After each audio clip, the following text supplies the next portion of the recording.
मार्गशीर्ष पूर्णिमा अर्थात दत्तात्रेय जयंती के उपलक्ष्य में दत्तात्रेय देवता के विषय में उपयुक्त जानकारी का प्रस्तुतिकरण। सनातन का विशेष धर्म सत्संग दत्तात्रेय देवता।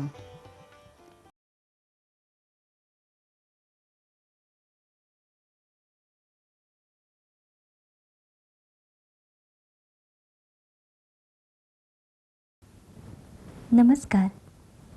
इस विशेष धर्म सत्संग में आपका हार्दिक स्वागत है। सत्संग आरंभ करने से पूर्व आइए सत्संग के उद्देश्य को सफल बनाने हेतु सद्गुरु वंदना करते हैं। हमारे आस्था केंद्र जो भी हैं उन्हें मन ही मन प्रणाम करते हैं और इस श्लोक को दोहराते हैं।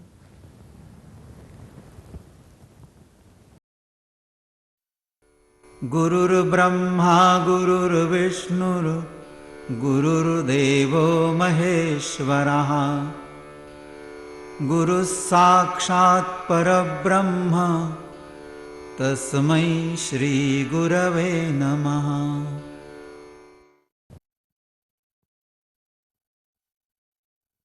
इस विशेष धर्म सत्संग में हम दत्तात्रेय देवता के विषय में जानकारी प्राप्त करेंगे। दत्तात्रेय देवता को भारत के कुछ प्रांतों में त्रिदेव के नाम से जानते हैं। दिगंबर, अवधूत इन नामों से भी वे परिचित हैं। आइए समझ लेते हैं दत्तात्रेय शब्द की व्युत्पत्ति एवं अर्थ। दत्तात्रेय शब्द दत्त एवं अत्रेय की संधि से बना है। दत्त अर्थात वे जिन्हें निर्गुण की यह अनुभूति प्रदान की गई हो कि वे स्वयं ब्रह्म ही है, मुक्त है, आत्मा है। अत्रेय अर्थात अत्रि ऋषि के पुत्र। अत्रि शब्द अ जोड़ त्रि से बना है। अ अर्थात नहीं, अनकारार्थी अव्यय है और त्रि अर्थात त्रिपुटी।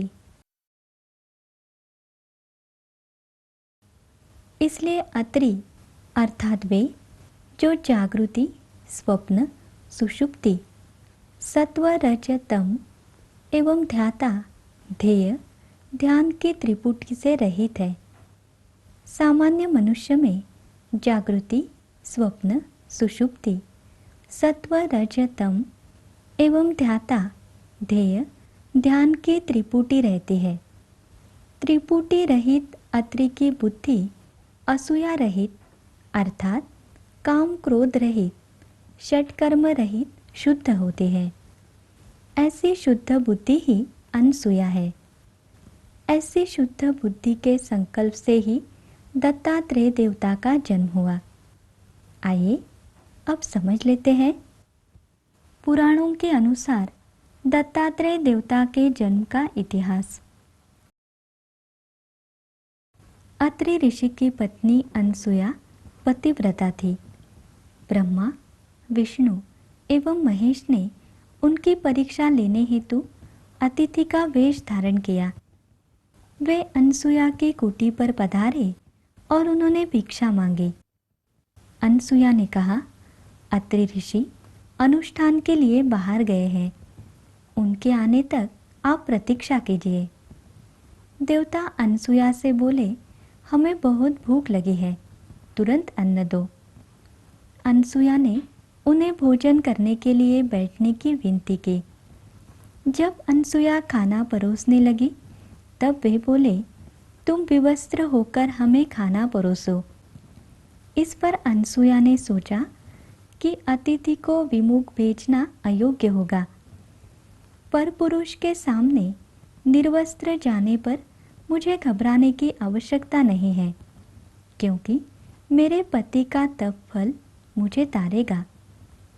फिर रसोई घर में जाकर पति का ध्यान कर उन्होंने विचार किया, अतिथि मेरे पुत्र है और वे निर्वस्त्र होकर परोसने आए।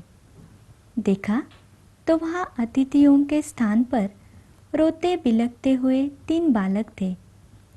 अनसुया ने उन्हें गोद में लेकर स्तनपान कराया। इतने में अत्रि ऋषि आ गए। अंतर्ज्ञान से ऋषि ने बालकों का खरा रूप पहचान कर उन्हें नमस्कार किया। तब ब्रह्मा, विष्णु, महेश उनके सामने आकर खड़े हो गए। प्रसन्न होकर देवताओं ने उन्हें वर मांगने के लिए कहा। अत्रि और अनसुया ने वर मांगा, ये बालक हमारे घर में ही रहे।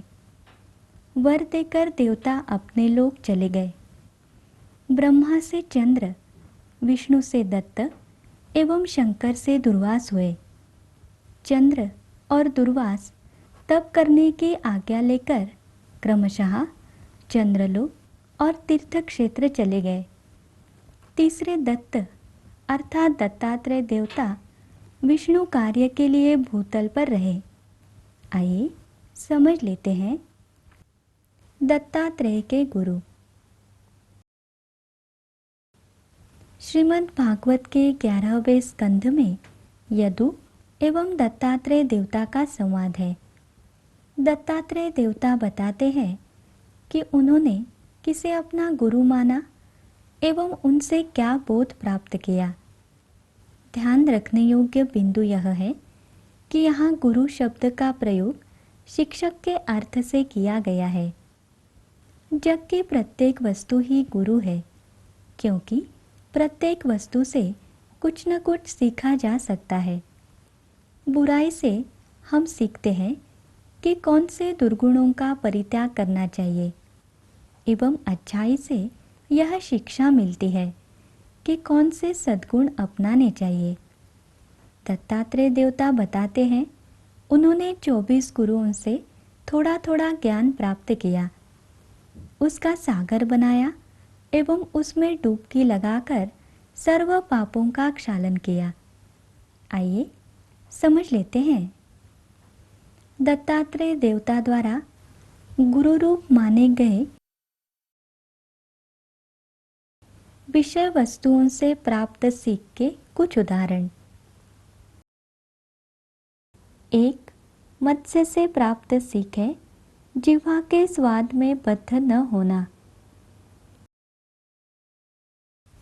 लोहे के कांटे में बंधे हुए मांस के टुकड़े को पानी में फेंकने पर मछली मांस से मोहित होकर उसे कांटे सहित निगल लेती है और अपने प्राण गंवा देती है। उसी प्रकार जिह्वा के स्वाद में बद्ध हो जाने पर मनुष्य जन्म मरण रूपी भंवर में गोते खाता रहता है। दूसरा उदाहरण है, कस्तूरी मृग से प्राप्त सीख है, मोह में फंसना नहीं चाहिए।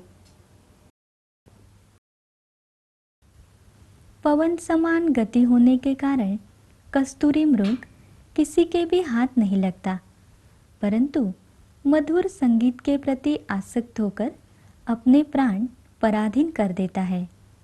यह ध्यान में रखकर किसी भी प्रकार के मोह में नहीं फंसना चाहिए। तीसरा उदाहरण है, पृथ्वी से प्राप्त सीख सहनशीलता एवं द्वंद्व सहिष्णुता।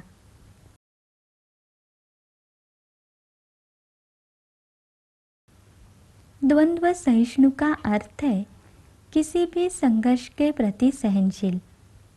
चौथा उदाहरण है, वायु से प्राप्त सीख है विरक्त रहना।